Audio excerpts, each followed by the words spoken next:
Good morning, Proponomics people, and today's video I'm going to look at the retail sales reports that are out from this morning, and I'm also going to quickly talk about a couple of speeches yesterday from a couple of influential Bank of England Monetary Policy Committee members, including the Governor, Andrew Bailey.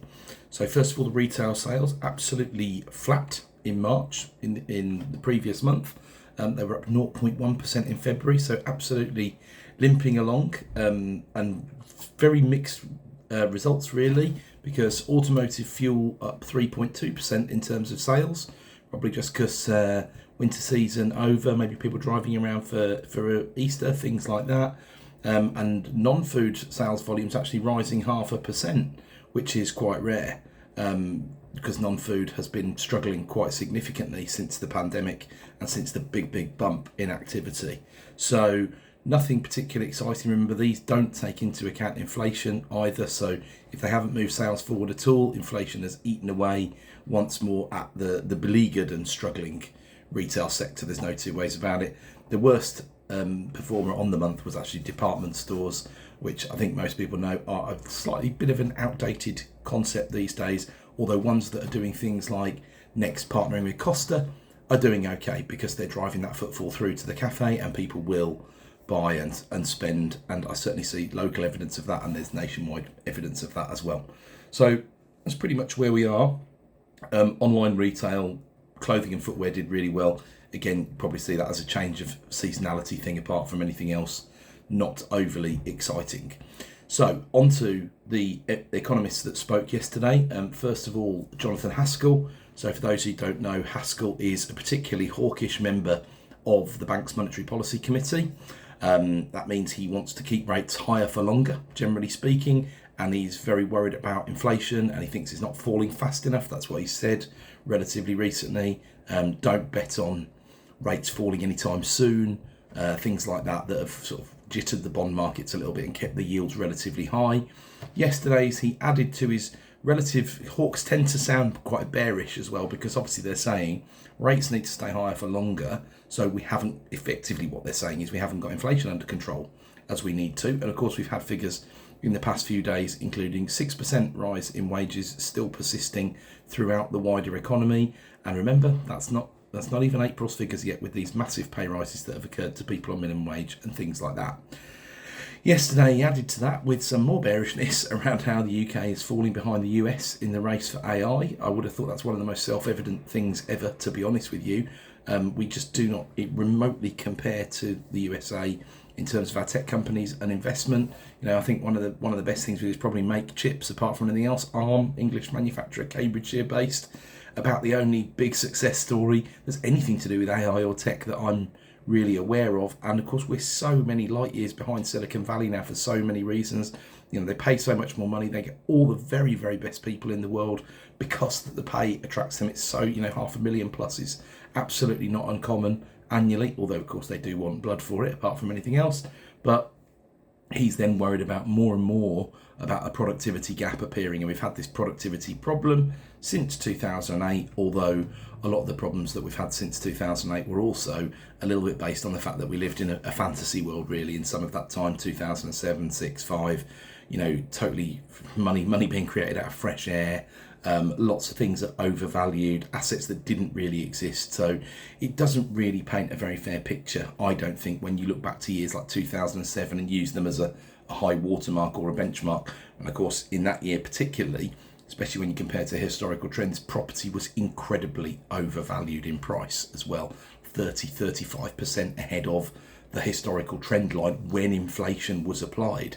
And that trend line has tended to bend upwards, which is distinctly different from the trend line for rents, which has tended to bend downwards when we look at real terms pricing. I would prefer just looking at a relatively linear relationship, as I've said before, when it comes to house prices, but also I also prefer to look at a slightly kink relationship when it comes to rental prices, because 2016 I see as the sort of the peak time when things started getting worse for landlords because things started to kick in, Section 24 and all the rest of it. Lots of other reasons as well, the 3% stamp duty for investors. I don't think you can expect rents to trend downwards in a hostile environment like that. But that's something I'm going to do some further analysis on in some weeks to come. And then Andrew Bailey. So Andrew Bailey, I've said a few things about Andrew Bailey over the years, not the biggest fan apart from anything else. A little bit worried about whether he is the suitable person to be the governor of the Bank of England, but he is where he is, and I think we've got until 2028, if I remember correctly, so we better make the most of it, although there is a fair shout that Liz Truss tried to sack him or wanted to sack him, or certainly wanted to hold him accountable for the way that the bank had lost control of inflation. So you can completely understand that, because he absolutely should be held accountable for that, and buying into the transitory argument more than anything was a big mistake. But he wasn't the only one making that mistake, and of course he's also relying on his advisors and the people who've been on the committee for a long time who were almost unilateral in their support for the fact that inflation was transitory. And again, I don't know whether that was really a bit of a political game and they just thought, well, if it comes, we'll deal with it. And of course, they couldn't control the Russian incursion into Ukraine, which was an event that changed things. But energy prices had already been going up for about a year before that happened. So it would be incorrect to assume that, you know, it was all about Russia, Ukraine. It absolutely wasn't. There was all this inflation already in the system that was happening. And Ukraine, Russia made a difference. You know, we went over target August or September 2021. So that was way before the troops started amassing on the border. Nothing to do with any of that, realistically. We were going to have inflation. And of course, you've seen countries where they don't depend on importing loads of their energy, raw materials, fossil fuels, etc., like we do these days. The USA would be a good example. Still fought massive inflation because they had all that stimulus and all that money had been pumped into the economy. But anyway, what's Bailey had to say? Inflation's going to come down next month.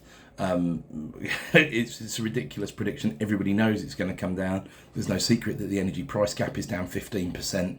He hasn't said whether it'll be right side or wrong side of the target. I'm sure there'd be a lot of political capital for him, but we've got to come from 3.2 to 1.9 or lower. Not out of the question. Quite rare when you get to these sort of sticky patches. It will be interesting. I'm going to throw a dart today at 2.4, and that is a bit of a dart, but I also think the consensus will probably be a little bit lower than that, and again we'll be on the hot side of consensus. But I'm much more interested in May's print, to be honest with you, because of what's happening with minimum wages and all the rest of it. So Bailey didn't really tell anybody anything they didn't already know, made some bullish noises that we would probably cut before the US cut, so that probably tells you where his votes are going to be. The Fed have still been indicating 2 or 3 cuts this year, depending on which people in the dot plot that you follow. But that's quite aggressive, really. Whereas you've got Morgan Stanley on one hand saying we still think there might be a cut in May, and I think they're thinking just on the back of this great inflation print that we've got coming for April. But I think that's pretty short-term thinking, to be honest with you, that the committee are going to buy into that argument. But maybe we already know Dhingra is going to vote downwards, so maybe they will. Maybe she'll drag and tag a few people with her. Bailey's making some interesting noises. I'm still saying Q3, and I'm wondering if it might even last till Q4. It depends what this rebound looks like, and it depends what these wage rises have really done to the economy in terms of inflation, in terms of consumption, because consumption is the central argument for Dhingra to be voting downwards. She's known as one of the dovish ones on the committee. So we'll see what happens. And I'll probably just round this video off by saying there's a pretty good article in The Spectator today about Andrew Bailey and Liz Truss, and really, has he done a decent job? I think everybody probably points to the fact that the answer is no. There's now big questions over the 8-year tenure that he was appointed for, because he was appointed in 2020 after Mark Carney had extended his run a bit because of COVID. We wanted and needed him really to steady the ship, and it wasn't time for a change. And so 8 years in, it's not really going to be, there's not really going to be a sacking of Bailey. I really hope Liz Truss isn't coming back, but you can't really write anything off you don't know. But yeah, it's worth a look at that article in The Spectator. So thanks very much, and look forward to the supplement later this week.